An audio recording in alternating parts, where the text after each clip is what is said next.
Good afternoon, শুভ দুপুর। দুপুর থেকে ব্লগটা স্টার্ট করলাম। কয়েকটা ভিডিও ক্লিপ রান্নাবান্না রয়ে গেছিলো, সেই জন্য আজকের ভিডিওর সাথে অ্যাড করে দিয়েছি। তো সেদিন দুপুরে রান্না হয়েছিল চিকেন, লাল লাল ঝাল ঝাল চিকেন কষা। তো চিকেনটা দেখো কষা করছিলাম অনেকটা টাইম ধরে, ঢেকে ঢেকে ঢেকে ঢেকে চিকেনটা রান্না করলে কিন্তু বেশ ভালো হয়। আর উপরে কয়েকটা কাঁচা লঙ্কা আমি চিড়ে দিই, তার জন্য কাঁচা লঙ্কার ফ্লেভারটা আমার ভীষণ ভালো লাগে। শীতকালে চিকেন মানেই তো ধনেপাতা কাঁচা লঙ্কার একটা গন্ধ থাকবে, তাহলে একদম টেস্টি টেস্টি চিকেন হয়ে যাবে। তো দুপুরে আমি রান্না করেছিলাম চিকেন, আর তার সাথে করেছিলাম ছোলার শাক। ফ্রিজে অনেক দিন ধরেই শাকগুলো ছিল, আজকে একটু বেগুন দিয়ে আর কি ঘন্ট করে নিয়েছিলাম। আর দিদি আর কি পেঁয়াজের কলি আলু ভাজা আর পাবদা মাছ দিয়েছিল। এই দিয়েই দুপুরের খাওয়া দাওয়াটা হয়ে গেল। দুপুরের খাওয়া দাওয়া করে রাতে একটু পাটিসাপটা করেছিলাম। পাটিসাপটাগুলো কিন্তু আমাদের না, মানে দিদিদের। তো দিদি বলেছিল যে দিদি ভাজাপুলি করবে, আমি পাটিসাপটাগুলো নিচে করে দিই, তাহলে একটু তাড়াতাড়ি হয়ে যাবে। তো আমি দেখো পুরো ব্যাটারটা রেডি করে আর কি মানে দিদিদেরই পাটিসাপটা দিদিকে জাস্ট বানিয়ে দিচ্ছি। তো খুব সুন্দর উঠছিল পাটিসাপটাগুলো। এখানে হচ্ছে তোমার চাল গুঁড়ো যেটা নিয়েছিলাম, মানে 1 কাপ চাল নিলে তার সাথে আধ কাপ মানে 1 কাপ ময়দা, রুল ময়দা নিলে তার মধ্যে আধ কাপ চালের গুঁড়ি আর আধ কাপ সুজি দিলেই একদম ব্যাটারটা দুধ দিয়ে আর গুড় দিয়ে আর কি গুলে নিয়েছি। খুব সুন্দর হয়েছে আর উঠছেও খুব সুন্দর, দেখতেই পাচ্ছ একদম সাদা ফুটফুট করছে। তো এই হচ্ছে আমার পাটিসাপটা। তারপরে সোজা চলে গেছিলাম পরের দিন দুপুরে একদম সিম্পল রান্নাবান্না। চচ্চড়ি খেতে ভীষণ ইচ্ছা করছিল, কিন্তু ওই সিম ছিল, বেগুন ছিল না। আর যে কোনো পাস্তা তরকারিতেই হোক কিংবা কপির ডাঁটা সব কিছু দিয়ে একটা চচ্চড়ি করো, একটু বেগুন না থাকলে না ঘাটাপাটা ব্যাপারটা আসে না। তো ওই জন্য আর কি সমস্ত রকম কপির ডাঁটা, পুঁইমিচুরি, বেগুন, শিম, গাজর, আলু দিয়ে দেখো একটা মাখা মাখা ল্যাবড়া করেছি। এত টেস্টি হয়েছিল কি বলবো। আর আগের দিন যেহেতু অত রকমের রান্নাবান্না করেছিলাম, চিকেনটা ফোড়াইনি, রয়ে গেছে। তো ওই জন্য আজকে ভাবলাম একটু চচ্চড়ি করি, আর আগের দিনকার চিকেনটা একটু গরম করে নিয়েছি আর ভাত করেছি, ব্যাস। এটা দিয়েই দুপুরে আজকে আমাদের খাওয়া দাওয়া বেশ ভালোভাবেই হয়ে যাবে। তো দুপুরে খাওয়া দাওয়ার আগেই দেখো দাদা মানে একটা পার্সেলের থেকে ফোন করেছিল। তো আমার ছেলের জন্য আর কি প্যাম্পাস অর্ডার দিয়েছিলাম। কেন জানি না ওটিপিটা ম্যাচই খাচ্ছিল না, বারবার ভুল হয়ে যাচ্ছিল। দুটো যেহেতু একসাথে, তো তারপরে অনেক কষ্টের পরে মিলল। তো এখন এই যে বস্তা দুটো নিয়ে যাই। এখন আবার ওপেন বক্স ডেলিভারি হয়েছে, তার জন্য আবার উনি বস্তা বস্তা প্যাম্পাস লাগে ভাইয়ের। তো এই হচ্ছে তোমার নিয়ে গেলাম। সত্যি কথা বলতে আমার মেয়ে আজ থেকে 9 বছর আগে হয়েছিল। আমার ছেলেদের আমার মেয়েদের 9 বছরের ছোট বড়, বললে হয়তো কেউ বিশ্বাস করবে না। মেয়ের বেলাতে আমি খুব বেশি হলে মনে হয় আমার মেয়েকে মানুষ করেছি, মানে এত বড় করেছি, খুব বেশি হলে হয়তো আমি 1000 টাকার প্যাম্পাস কিনেছি, মানে সব থেকে হাইস্ট। আর আমার ছেলে 4 মাসের হতে না হতে অন্তত আমি 3000 টাকার উপরে প্যাম্পাস কিনেছি। 3000 টাকার উপরে, 3000 3000 বললে তো ভুল হবে। এটাই তো আমার হচ্ছে 1100 টাকার প্যাম্পাস 1 মাসে লেগে যাচ্ছে। এর আগে এরকম দুটো নিয়েছি 1100 টাকা দিয়ে, তাহলে কত হলো? 1100 2200। আমার বর ইয়ের অর্ডার করে দিয়েছিল, প্যাম্পাসের একটা 550 টাকা দিয়ে অর্ডার করে দিয়েছিল। তারপরে দোকান থেকে কিনে এনে দিয়েছিল 1000 টাকার। তাহলে মানে প্রচুর প্যাম্পাস। কিন্তু আমার মেয়ের বেলাতে মানে গোনা গুনতি কয়েকটা প্যাম্পাস আমি ইউজ করেছি বলতে পারো। মানে গুনতে পারবো যে কোথাও গেলেই প্যাম্পাস করিয়ে নিয়ে যেতাম। ওই দোকানে কিনতে পাওয়া যেত না এরকম প্যাকেট বস্তা বস্তা প্যাম্পাস, তো কোনোদিনই না। ওই দোকানে কিনতে পাওয়া যেত। এই দেখো এর মধ্যে আছে 76টা, এই যে দেখো 76টা এম সাইজের 7 থেকে 12 কেজি।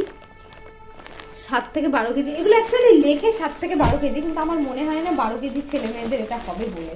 কারণ আমার ছেলের তো ওই 7 কেজি ওজন, তো ধরো ওরই তো এটা মানে ঠিকঠাক হয়, তাহলে 12 কেজি অবস্থা ঠিকঠাক কী করে হবে 1 মাস পর্যন্ত। এটা এই হচ্ছে, আর এই হচ্ছে। সবাই বলে না প্যাম্পাস কিনতে কিনতে ভিখারি হয়ে গেলাম, এতদিন শুনেছি, এখন নিজে ভিখারি হচ্ছি।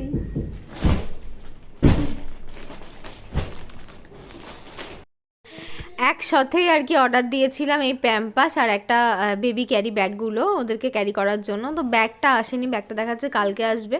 এই যে এক হাতে করে কোলে করে নিয়ে এই যে এক হাতে রান্না বান্না কাজকর্ম করি, তখন ভীষণ অসুবিধা হয়। আর আমার ছেলে এত দুষ্টু হয়েছে, একটুও শুতে চায় না, মানে ঘুমালেই খাটে শোবে, তাছাড়া আর খাটে শুতে চায় না। তো সেই কারণেই আর কি এইটা নেয়া, তো তখন একটু আমার সুবিধা হবে। আর বৌদির ডেলিভারি হয়েছিল, তোমাদেরকে বলেছিলাম যে আমাদের মানে অনেক টাইমের আগেই আর কি বৌদির ডেলিভারি হয়ে গেছে। তো সবাই কমেন্টে জিজ্ঞাসা করছে যে দিদি তোমার দাদার ছেলে হয়েছে না মেয়ে হয়েছে।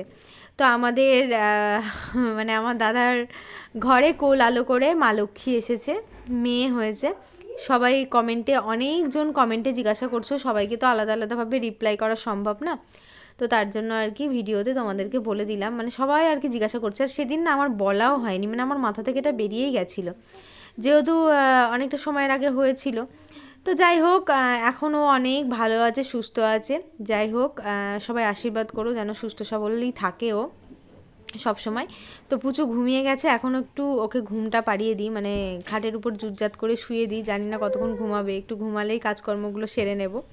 তো যাই হোক, এবার পরের দিন সকালে সরস্বতী পুজোতে গুড মর্নিং, শুভ সরস্বতী পুজো। আর এই যে আমাদের পুচকে পাচকাগুলো এখানে রোদ পোয়াচ্ছে। তিধা চুলের অবস্থা কি দেখো। তো সকালবেলায় ঘুম থেকে এইমাত্র উঠলাম, দিয়ে ওদেরকে বাইরে রোদে বার করে দিয়েছি। আর প্রথম যে কাজটা সেটা হচ্ছে, আগের দিনের যে জামা কাপড়গুলো ছিল সেগুলো একটু ভেজা ভেজা ভাব ছিল, হালকা হালকা, তো ওই জন্য এগুলো সব এখন মেলে দেবো। তারপরে যেগুলো কাচবো সেগুলো একটু পরে মেলবো। এই যে কাঁথাগুলো এখানে মেলে দিয়েছিলাম, রোদে সবই একবার করে গরম করে দেবো। যে পরিমাণে জামা কাপড় কাচাকুচি করছি তাতে আমার একটা কথা খুবই মনে হচ্ছে, যে যদি ওয়াশিং মেশিনটা না থাকতো তাহলে আমি কি করতাম, মানে এতদিনে আমি থাকতাম না, আমি যে কি হয়ে যেতাম তার আর কোনো ঠিক নেই। তো এটা হচ্ছে ওই অনেকে আর কি লিঙ্ক চাইছো আমাকে, তো মানে এই বিছানায় পাতার এইটা খুবই ভালো। তো পার্সোনালি অনেককে লিঙ্ক আমি শেয়ারও করেছি, লিঙ্কটা আর কি। তো প্রত্যেকটা ভিডিওতে তো আর শেয়ার করা সম্ভব না, তো ওই জন্য আমি ভাবছি যে যাদের যাদের দরকার, যদি কারো দরকার থাকে অবশ্যই বলো, আমি কমিউনিটি পোস্টে আর কি, কমিউনিটি যে পোস্টগুলো হয় তাতে লিঙ্কটাকে শেয়ার করে দেবো। জামা কাপড়গুলো মেলে দিয়ে এখন দিদাকে বললাম তুই একটু পুচকুকে ধর, আমি আলগা আলগা করে, কোনোদিনই তো ভালো করে তেমনভাবে মুছতে পারি না, উপর উপর আলগা আলগা করে শোকেস আলমারিগুলো একটু না মুছলে না প্রচণ্ড পরিমাণে ধুলো, একটা হালকা ধুলো থেকেই যায়। আগের মতো তো আর সেইভাবে হয় না, মানে আগে যেমন প্রত্যেক দিন পরিষ্কার করা হতো, সেটা পুজো পেটে আসার পর থেকে, মানে 7-8 মাসের যখন হয়ে যায় তখন থেকে আর সম্ভব হয়ে ওঠে না।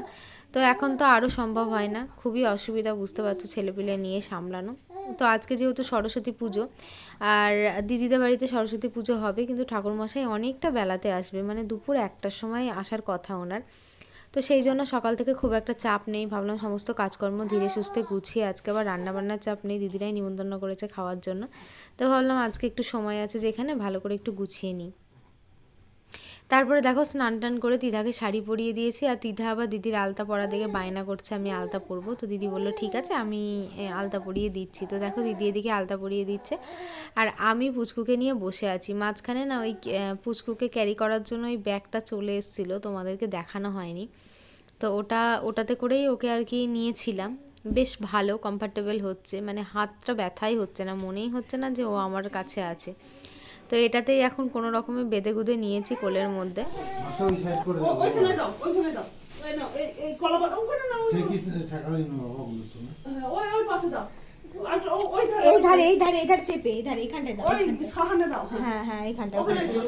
হ্যাঁ ব্যাস থাক থাক, ওই আঙ্কেলকে দে, আঙ্কেল বের করে ঠিক করে দিচ্ছে।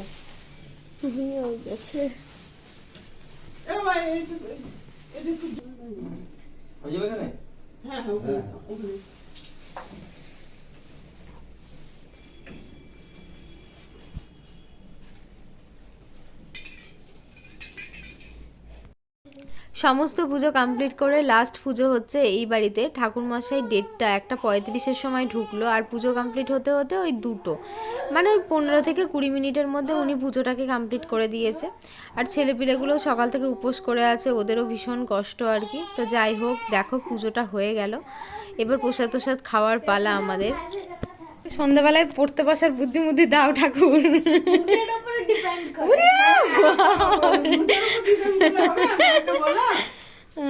মুডের উপরে ডিপেন্ড।